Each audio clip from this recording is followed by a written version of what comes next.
Bismillahirrahmanirrahim. Assalamualaikum warahmatullahi wabarakatuh. Bertemu kembali dengan saya Yuli Yuliani sebagai guru bimbingan konseling di kelas 10 SMA Negeri 1 Pangalengan. Pada kesempatan ini saya akan menyampaikan mengenai cara menumbuhkan adversity question. Materi kali ini dibahas berdasarkan kebutuhan karena siswa memperlihatkan beberapa gejala yang mengindikasikan rendahnya adversity question siswa. Dan diharapkan setelah mendapatkan materi ini siswa mampu untuk meningkatkan adversity question-nya. Pembahasan kita kali ini terbagi ke dalam 6 bagian sebagai berikut.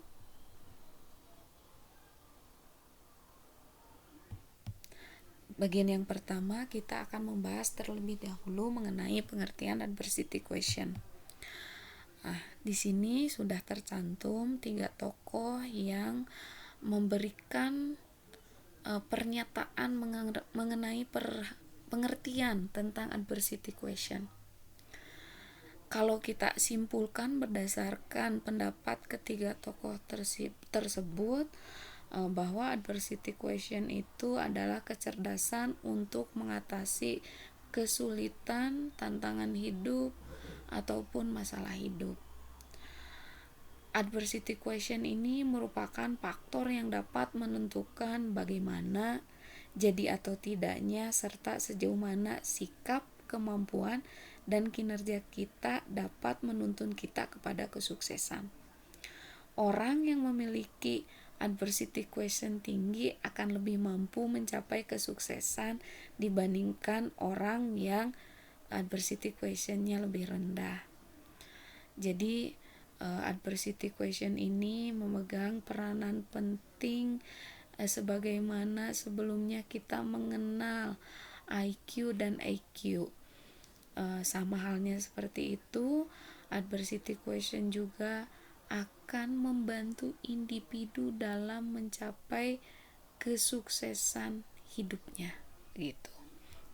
Selanjutnya bentuk dan tipe adversity question. Stoltz sebagai salah satu tokoh yang mengkaji tentang adversity question membagi bentuk dan tipe adversity question itu menjadi 3 bagian. Yang pertama adalah quitters atau orang-orang yang berhenti. Quitters ini memiliki indikator perilaku sebagai berikut. Yang pertama, quitters itu tergolong pada individu yang cenderung menyerah atau mudah menyerah ketika dihadapkan pada sebuah situasi sulit. Walaupun ada harapan untuk mengatasinya, tetapi orang quitters ini cenderung penuh dengan kompromi dan mudah menyerah ketika mencoba untuk menghadapi masalah. Yang kedua, tipe campers atau orang-orang yang berkemah. Ini diartikan sebagai individu yang siap untuk berjuang ketika menghadapi masa sulit, hanya saja usahanya cenderung kurang gigih. Mereka cenderung memilih hidup yang nyaman. Dan yang terakhir, tipe climbers atau orang-orang pendaki dengan tipe karakteristik bahwa mereka itu akan berjuang sekuat tenaga untuk mencapai sukses terlepas dari tantangan apa yang dihadapinya. Jika belum berhasil, maka tidak akan ada kata menyerah dalam kamus kehidupan mereka. Ibaratnya tidak ada satupun hal yang bisa mengalahkan mereka karena mereka memiliki motivasi yang kuat untuk menghadapi atau mengatasi berbagai masalah yang menimpanya gitu. Yang ketiga, aspek atau dimensi adversity question. Stoltz membagi 4 aspek atau dimensi dasar yang akan menghasilkan kemampuan adversity question yang tinggi, yang kemudian disingkat menjadi CO2RE, yaitu control, origin, ownership, reach, dan endurance. Penjelasannya ada di bawahnya. Control itu bagaimana mengendalikan atau kemampuan seorang dalam mengendalikan dan mengelola sebuah peristiwa sehingga melahirkan respon terhadap peristiwa tersebut. Kemudian origin, asal-usul, dan ownership diartikan sejauh mana seseorang mempermasalahkan dirinya ketika mendapati bahwa kesalahan tersebut berasal dari dirinya, atau sejauh mana seseorang mempermasalahkan orang lain atau lingkungan yang menjadi sumber kesulitan atau kegagalan seseorang. Yang ketiga, reach atau jangkauan diartikan sejauh mana kesulitan ini akan merambah kehidupan seseorang, menunjukkan bagaimana suatu masalah mengganggu aktivitas lainnya. Dan yang terakhir, endurance atau daya tahan. Ini berkaitan dengan ketahanan individu ketika dihadapkan dengan berbagai masalah atau tantangan hidup.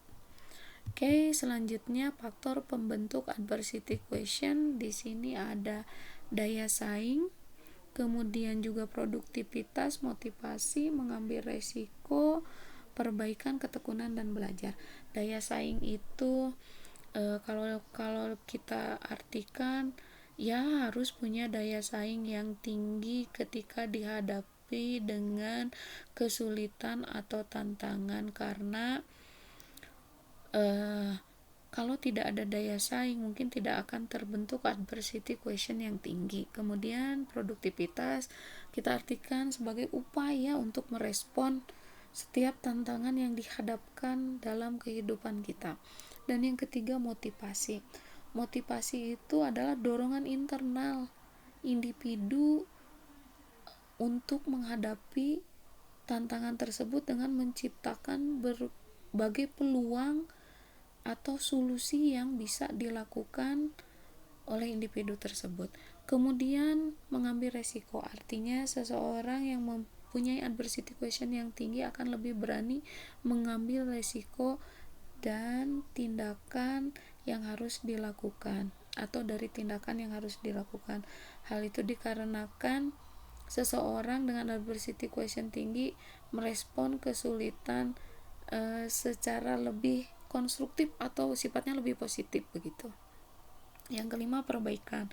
Seseorang dengan adversity quotient yang tinggi senantiasa berupaya mengatasi kesulitan dengan melakukan perbaikan dalam berbagai aspek. Kemudian yang keenam, ketekunan. Seseorang akan merespon kesulitan dengan baik dan senantiasa bertahan sampai kesulitan tersebut terlalui atau dapat diatasi. Dan yang terakhir, belajar.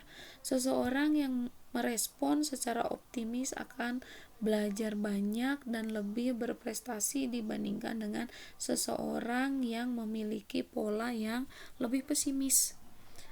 Oke. Yang kelima, cara menumbuhkan adversity quotient. Cara menumbuhkannya ada 4 di sini. Yang pertama, listen, atau artinya mendengarkan respon terhadap kecerdasannya saat menghadapi masalah. Ada sebuah keyakinan yang akan terbentuk dan akan tercipta menjadi sebuah respon dalam menghadapi sebuah tantangan atau masalah hidup. Kemudian yang kedua, explore, atau menggali penyebab dari permasalahan yang muncul sehingga nanti akan sangat mempermudah dalam menentukan tindakan yang akan diambil atau dilakukan. Selanjutnya, analyze, atau menganalisa fakta-fakta yang berkaitan dengan masalah. Mengkaji berbagai hal sehingga nanti dapat disimpulkan kendala utamanya seperti apa dan bagaimana upaya untuk menyelesaikannya. Dan yang terakhir adalah do itu melakukan tindakan dengan mempertimbangkan 3 tahapan sebelumnya. Artinya tindakan yang dilakukan itu harus bisa dipertanggungjawabkan dan disesuaikan dengan kemampuan dari individu tersebut. Oke, selanjutnya strategi mengasah adversity quotient. Yang pertama, hadapi kenyataan. Artinya setiap individu yang dihadapkan dengan tantangan hidup ataupun masalah diusahakan untuk selalu menghadapi kenyataan dan jangan lari dari masalah tersebut karena tidak akan selesai hanya dengan menghindarinya. Yang kedua, jalani hidup sepenuhnya. Ya, artinya individu juga harus berupaya untuk menjalani hidup sepenuhnya. Apapun yang terjadi dalam hidup, jangan terkungkung dalam anggapan bahwa hidup akan berjalan terus sesuai dengan ekspektasi Anda atau Ananda, karena pada kenyataannya hidup itu akan diselingi dengan berbagai tantangan atau masalah.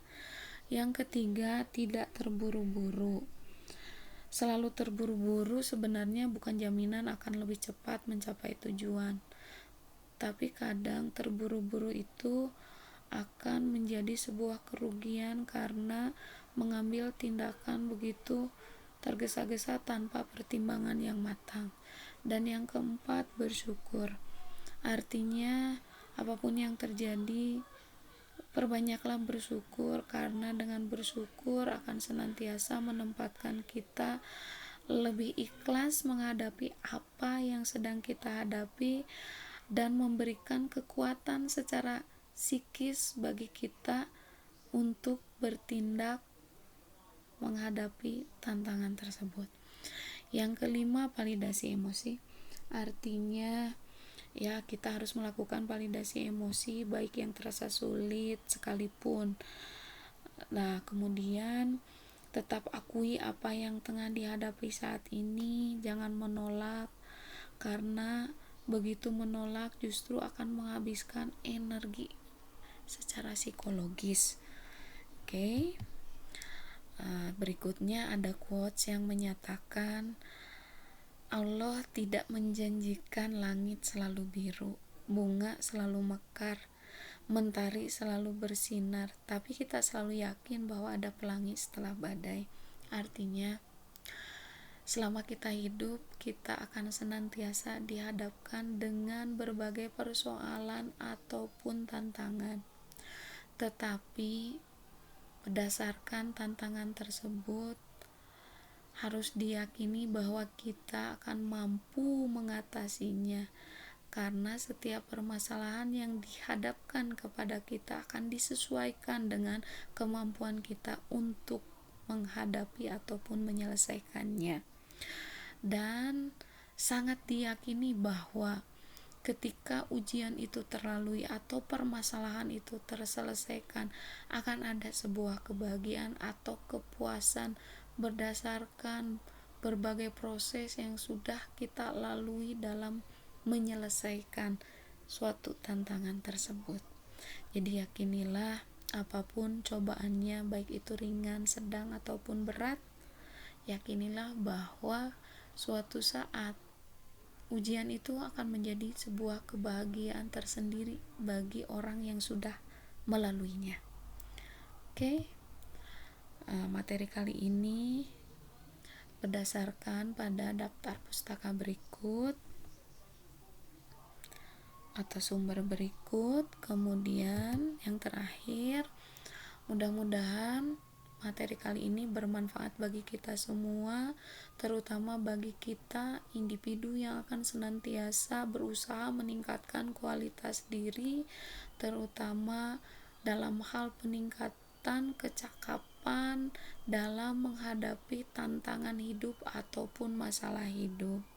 Mari kita bersemangat terus untuk senantiasa meningkatkan kualitas tersebut supaya hidup bisa berjalan sesuai dengan apa yang kita harapkan, dengan segala bentuk ujiannya, dengan segala bentuk pengharapannya, dan dengan segala bentuk kemampuan yang kita miliki untuk menghadapi ujian tersebut. Demikian pembahasan kita kali ini. Terima kasih. Wassalamualaikum warahmatullahi wabarakatuh.